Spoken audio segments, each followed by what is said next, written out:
Hi guys, this is Tamela Davis. I decided to just hop on and make a quick video on how to homeschool. I know a lot of you have been forced to homeschool, so it was nothing that you really chose for yourself or your family. Our family have been homeschooling for the last few years, so it's something we chose to do. However, it is quite challenging at times and frustrating, a lot of different emotions. So I just wanted to give you guys some of the things that I found to be beneficial on making the best of homeschooling. So I have some little notes here on the side. You see my eyes kind of go over here. That's what I'm looking at. But rising before your kids, that's something that I found to be very helpful for myself. Just taking that time to be able to get dressed, kind of meditate a little bit before I get the day started. Everybody starts moving around. I also like to try to take 10 minutes of alone time at some point during the day, whether it's running to the bathroom, going to the closet, hiding out in the pantry, whatever the case may be. Just taking 10 minutes to yourself throughout the day and 30 minutes to yourself at night. That just kind of helps you unwind, reevaluate the day, and become a little refreshed and rejuvenated for the next day. Establishing a schedule, I think that's very important for you to just figure out what you want your homeschool day to look like. I will say that although most kids are in school approximately 6 to 8 hours a day, it does not take that long to homeschool. We typically do school for about 4 hours, but that's not like core subjects. That's including arts and crafts and things like that because my kids are extremely small. But you could knock out school in 2 or 3 hours. So just coming up with a schedule of what you want your mornings to look like, what you want your afternoons to look like, your evenings to look like.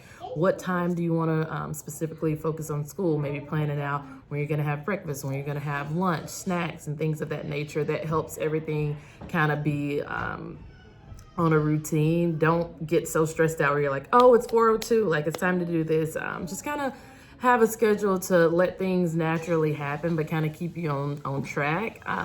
Also, determine if you want to get dressed, if you don't want to get dressed. And some days are going to be stressful. So don't just stay so stuck on the schedule. Throw the schedule away, just, for a day, not all the way around, but just throw the schedule out for the day and just let life just naturally happen. I think another thing is determining where you will have class. That's one of the things that I like to just establish as we move around. Like, this is the place that we'll do school, so the kids know when you come into this place, we're gonna come here, we're gonna do school, this is what we're gonna do with our time here. And it just kind of helps them be able to turn their emotions on and off to know, when I get to this place, this is where we're gonna start our work. Have some sort of flexibility, and just remember, you're not the teacher. A lot of you have been given packets and different things to kind of knock out with your kids. You're not the teachers. Your kids know that, you know that, the teachers know that. So do the best you can, but don't be so focused on trying to, I guess, replace the teachers that your kids had before you guys were forced into this situation. There are so many things that you could find to help you navigate whatever the coursework may be. A lot of times I like to go to Pinterest, where there are endless free options. There's another website called Teachers Pay Teachers, where they have free options too. So if you see something that the teachers are asking you to do with your kids, and maybe you're looking for another way to teach it because you don't want to teach it that way, then there are so many resources out there. So just Google, Pinterest, Teachers Pay Teachers, inbox me. I can help you out, whatever it is you may need.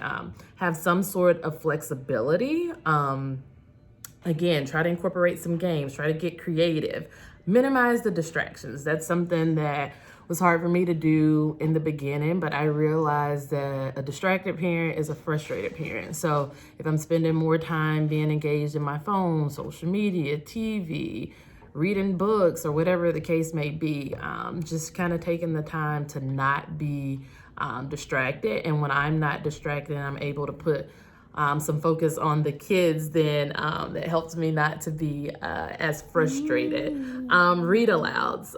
This is something that our family loves to do. The kids love read alouds, but during your read aloud time, try to incorporate some Bible time. This is a time that we should really be clinging to the word and clinging to God's promises. So just establish some time where you can read a devotion, read a poem, whatever the case may be.